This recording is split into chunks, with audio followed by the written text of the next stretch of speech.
Okay भाई लोग, तो देखो उम्मीद करके चल रहा हूँ कि एलिस इन बॉर्डरलैंड का जो सीजन 3 है उसको खत्म कर दिया होगा। स्पॉइलर वार्निंग्स हैं तो आगे बढ़ने से पहले थोड़ा सा सतर्क रहना। अब देखो भाई सीधे मुद्दे पे आते हैं। तो पहला क्वेश्चन ये है कि भाई क्या जोकर डिफीट हुआ है? आई मीन अभी तक एआईबी की दुनिया में जितने भी कार्ड्स डिफीट हुए हैं उनके डिफीट होने के बाद आपने गुब्बारों यानी कि जो बैलून उनको लेकर के घूमते रहते थे सिटी टू सिटी, वो आपने फटते हुए देखे होंगे। तो क्या जोकर कार्ड के साथ ऐसा हुआ है? उसका जवाब है नहीं। दूसरा क्वेश्चन, जो ये बंदा देखने को मिला था वॉचमैन, कौन है भाई ये? क्या यही जोकर था? रुको रुको रुको, इस पर मैं आ रहा हूँ। क्वेश्चन नंबर 3, भाई जो एन थी अपनी, वो बांदा को कैसे पकड़ रही थी? मतलब इतनी सुपर पावर उसके पास कैसे आ गई? वो कौन है एक्चुअली में? फोर्थ क्वेश्चन, ये जो बंदी देखने को मिली एलिस, भाई इसका मतलब क्या है? मतलब होने वाला क्या है? क्या यही एक्चुअली में जोकर तो नहीं है अपनी? तो देखो भाई, अगर आपके भी मन में यही सारे क्वेश्चंस आ रहे हैं कि मतलब भाई एआईबी के एंडिंग में क्या हुआ एंड जो भी पोस्ट क्रेडिट में दिखाया गया उसका मतलब क्या है, फ्यूचर क्या होने वाला है एलिस इन बॉर्डरलैंड का, ये चीज अगर आप जानना चाहते हो तो बस मैं एक ही चीज बोलूंगा कि मेरे बालों को इग्नोर करते हुए यार शैम्पू लगा लियो ना तो भाई पूरा समझ कैसे हो गए, सेट कर लूं।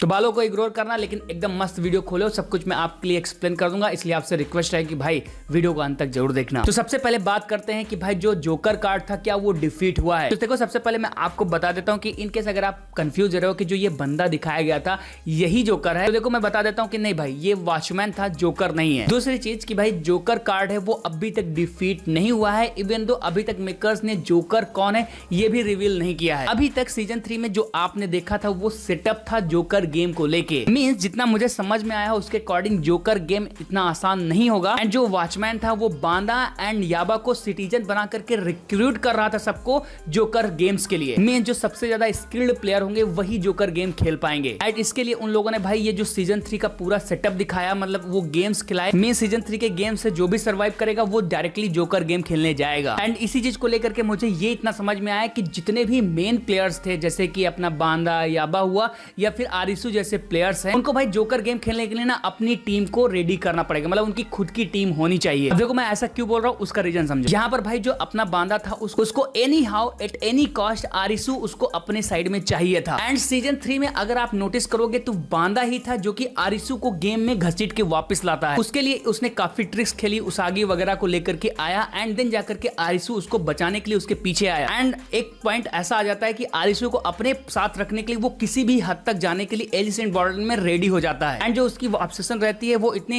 एक्सट्रीम लेवल पर चल जाती है कि जो अपना वॉचमैन रहता है वो भी जान जाता है कि भाई ये बंदा गड़बड़ कर रहा है एंड इसीलिए वो उसको लास्ट में मार देता है क्योंकि वॉचमैन नहीं चाहता था कि भाई जो बांदा है सब कुछ कंट्रोल करे एंड इसी पॉइंट से एक चीज क्लियर होता है कि अभी तक जो भी चीजें हुई हैं वो सेटअप था जोकर गेम को लेके, क्योंकि भाई वॉचमैन जो रहता है लास्ट में बोलता भी है कि बॉर्डरलैंड की दुनिया में और भी प्लेयर्स आने वाले हैं। अब जो मैंने स्टार्ट में बोला कि जो सारे मेन प्लेयर होंगे वो अपनी अपनी टीम बनाएंगे, इस चीज को मैं और भी सॉलिड कर देता हूं। जब एंडिंग होती है, जब वापस आरिसू अपने काम पर जाता है तो भाई वो उन लोगों के साथ इंटरैक्ट करता है जिनके साथ उसने सीजन 1 एंड सीजन 2 में गेम्स खेला था, मतलब अपने पुराने प्लेयर्स यानी कि चीसिया हुआ या फिर निरागी हुआ या फिर जो अपनी लेडी थी या फिर जो अपना वो बंदा था, सबके साथ वो इंटरैक्ट करता है एंड जानने की कोशिश करता है कि भाई वो लोग अभी मेंटली कैसे वर्क कर रहे हैं एंड उनको दिखाने का मतलब, मेरी जो थ्योरी है वो मैं आपको बता रहा हूं, उनको दिखाने का मतलब यही है कि कहीं ना कहीं आने वाले सीजन के लिए आरिसू उन लोग को कन्विंस करेगा कि वो लोग मेरे साथ होकर के बॉर्डरलैंड में जाकर के जोकर गेम खेले। अब वो किस तरह उन लोगों को एग्री कराएगा, क्या कंडीशन डालेगा,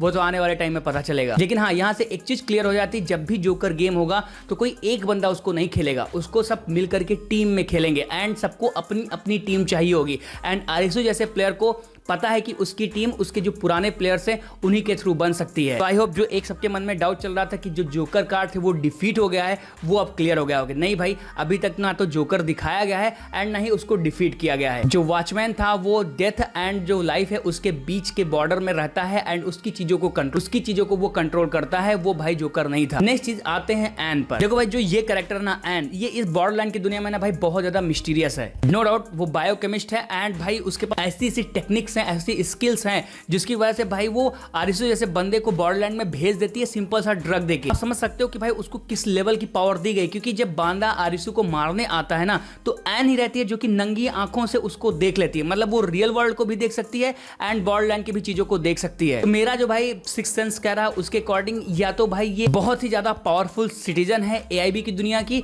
या फिर हो सकता है कि आने वाले टाइम में हमें पता चले कि भाई यही जोकर थी, क्योंकि जो वॉचमैन है भाई जब उसके पास इतनी पावर है कि भाई वो पूरी बस गा करके पूरी दुनिया को रोक देता है एआईबी की, तो उम्मीद करो कि जोकर भाई पूरा तो कंट्रोल करता ही होगा ना। कितने वॉचमैन होंगे उसके जैसे जो कि उसके जोकर के अंदर काम करते होंगे, एंड जोकर वही होगा जिसके पास कुछ सुपर नेचुरल पावर होंगी हाई लेवल की, जो कि झांक सके इस दुनिया से उस दुनिया के बीच में। तो मेरे हिसाब से 70 to 60% चांस है कि जो अपनी एन है ना, शायद वही भाई जोकर होगी, या फिर कोई ऐसी मोस्ट पावरफुल सिटीजन होगी जिसको भाई अभी तक अपन लोगों ने एआईबी की दुनिया में नहीं देखा है। एंड जो मैंने आपको बताया कि भाई सबको अपनी टीम चाहिए जोकर गेम खेलने के लिए, तो मुझे जहां तक है ना एन इसीलिए आरिसू के साथ है, क्योंकि एन को भी आरिसू कहीं ना कहीं आगे के गेम्स खेलने के लिए, अगर वो प्लेयर होगी तो आगे के गेम्स खेलने के लिए उसको उसकी साइड में चाहिए। इसीलिए हो सकता है कि उसागी को बचाने के लिए एन उसकी हेल्प कर रही थी कि भाई मैं तुम्हें भेज रही हूं, जाओ तुम बॉर्डरलैंड में जाओ एंड उसागी को बचा के लाओ, जिससे कि तुम्हारा जो ट्रस्ट है मेरे ऊपर बने, एंड जब टाइम आएगा तो मैं तुमसे बोलूंगा कि मेरी तरफ आ जाओ, तो आरिसू क्या पता उसकी तरफ जाकर के गेम्स को खेले। तो यहाँ पर जो चीजें हैं इस हिसाब से भी जा सकती हैं, कुछ भी बोला नहीं जा सकता। तो मेरे हिसाब से भाई जो आरिसू है वो अपनी टीम बनाने की कोशिश करेगा, एंड जो होगी वो अपनी टीम बनाने की कोशिश करेगी। एंड आपको एक बंदा और मैं आपको बताता हूं जो कि अभी जिंदा बचा हुआ, जो कि वो भी अपनी टीम बनाने की कोशिश करेगा। देखो बांदा के साथ याबा भी तो था, बांदा भले ही मर गया लेकिन याबा अभी तक नहीं मरा है। एंड जब बांदा को वॉचमैन ने इतनी पावर दे रखी थी, तो डेफिनेटली याबा के पास भी कुछ ना कुछ पावर्स या फिर कुछ ना कुछ ऐसी चीजें होंगी जो कि सिटीजन बन करके वो अभी भी एआईबी की दुनिया में जिंदा है। एंड याबा भी कहीं ना कहीं अपनी टीम बनाने की कोशिश करेगा, क्योंकि याबा एंड जो बांदा थे उन दोनों को भाई पूरा कंट्रोल चाहिए था। स्पेशली जो बांदा था उसको पूरा कंट्रोल चाहिए था एलिस इन बॉर्डरलैंड की दुनिया में, एंड उसको पता था कि आरिसू अगर उसकी टीम में आ गया तो वो सारे गेम खेल करके उसकी दुनिया पर कंट्रोल कर सकता है। एंड वही बस उसकी चाहत उसको ले डूबी, लेकिन याबा अभी जिंदा है। एंड मुझे लगता है याबा भी तो चाहेगा ना भाई कि सारे गेम्स को क्लियर करके वो उस दुनिया का राजा बने। तो ऐसे में हो सकता है कि भाई वो एन के पास आए, एंड अपनी टीम बनाने की कोशिश करे, याबा अपनी टीम बनाने की कोशिश करे, एंड आरिसू अपनी टीम बनाने की कोशिश करे जोकर गेम को खेलने के लिए। एंड जब भाई जो अपने मेन प्लेयर्स हैं, जो मेन पावरफुल सिटीजन्स हैं, जब अपनी अपनी टीम बनाना शुरू करेंगे तो भाई प्लेयर्स तो कम ही है ना। आरिसू को तो उसकी पुरानी टीम मिल जाएगी, लेकिन इन केस एन के लिए अगर आरिसू नहीं मानता है, एंड याबा को भी अगर अपनी टीम चाहिए होगी, तो उसको कुछ नए प्लेयर्स की जरूरत पड़ेगी ना, दोनों को पड़ेगी ना। इसलिए भाई मेकर्स ने स्टेज को अब बढ़ा दिया है आने वाले सीजन के लिए। आई मीन अपना जो वॉचमैन है इस चीज को आरिसू को जब बताता है कि भाई यहाँ पर और भी प्लेयर्स आने वाले हैं, उसके ही कुछ मिनट बाद आपको जो पोस्ट क्रेडिट सीन देखने को मिलता है वो इस चीज को क्लियर कर देता है कि यस गेम्स अब पूरी दुनिया में होंगे। आई मीन जो प्लेयर्स होंगे ना पूरी दुनिया से एआईबी की दुनिया में आएंगे, क्योंकि पोस्ट क्रेडिट सीन में अगर आप देखोगे तो हर जगह पे अर्थक्वेक आते हैं, दुनिया के कोने कोने पर अर्थक्वेक की न्यूज दी जाती है। एंड भाई उसी के बाद आपको एक कैफे का सीन देखने को मिलता है जहां पर एलिस जो लड़की है वो अपनी देखने को मिलती है। तो अब जो ये लड़की देखने को मिली है वो कौन है भाई, इसको लेकर के मेरी दो थ्योरी है। पहली चीज सीजन 3 में आपको ये चीज क्लियर कर दिया गया कि जो एलिस इन बॉर्डरलैंड की दुनिया का टाइम है एंड जो रियल दुनिया का टाइम है वो डिफरेंट वर्क करता है। मींस भाई रियल दुनिया के अगर 2 मिनट होंगे ना तो एआईबी के दुनिया के भाई 6-7 गेम निकल जाएंगे, समझ रहे हो ना, मतलब कितने साल निकल जाएंगे। तो मेरा जो शक है पहला वो ये है कि भाई जो ये लड़की है एक्चुअली में आरिसू एंड उसागी की बेटी हो सकती है। हाँ वो कहीं ना कहीं इन दोनों की बेटी हो सकती है। अब वो उस दुनिया से आई है या फिर इसी दुनिया की है वो भाई क्लियर नहीं है, मतलब बचकाना टाइप का आपको ये लग सकता है सुनने में, लेकिन हाँ चांसेस बहुत ज्यादा है कि जो एलिस है वो एक्चुअली में आरिसू की ही बेटी हो सकती है। एंड सेकंड चीज जो कि मेरे समझ में आ रहा है कि भाई जो ये एलिस है ना हो सकता है कि ये रियल वर्ल्ड की वॉचमैन हो। आई मीन अगर आपको याद होगा तो एआईबी की दुनिया का जो वॉचमैन था उसको भाई कुछ बंदे चाहिए थे याबा एंड बांदा के जैसे, जिससे कि वो सारी चीजों को बैलेंस बना करके जो जोकर गेम है उसको प्लेयर्स को खिला सके। ऐसे ही मुझे जहां तक लगता है कि भाई जो एलिस है ये इस दुनिया की यानी कि रियल वर्ल्ड की वॉचमैन है। एंड भाई ये एक्चुअली में जापान में ना होकर के कहीं दूसरे एलए या फिर यूएसए वगैरह में कहीं थी। जब भूकंप वगैरह आते हैं आई मीन अब उसको दिखाया इसलिए गया है क्योंकि उसको कहीं ना कहीं वो की प्लेयर्स या फिर इस रियल दुनिया के वो सिटीजन्स मिल गए होंगे जो कि उसके लिए प्लेयर्स को रिक्रूट कर रहे होंगे जोकर गेम के लिए। तो हो सकता है कि आगे जाकर के जो कुछ और वॉचमैन होंगे उस दुनिया में, क्योंकि वो एक ही वॉचमैन तो होगा नहीं, हो सकता है कि एआईबी की दुनिया में और भी वॉचमैन हो एंड वो सब मिलकर के कहीं ना कहीं जोकर जैसा बड़ा गेम खेलने की प्लानिंग कर रहे होंगे। एंड उन सबको जीतने के लिए आरिसू जैसे प्लेयर्स की जरूरत होगी एंड आरिसू जैसे प्लेयर्स को लाने के लिए उनको बांदा एंड याबा जैसे लोगों की जरूरत होगी, जिससे कि भाई जो पूरा एक सेटअप है ना गेम का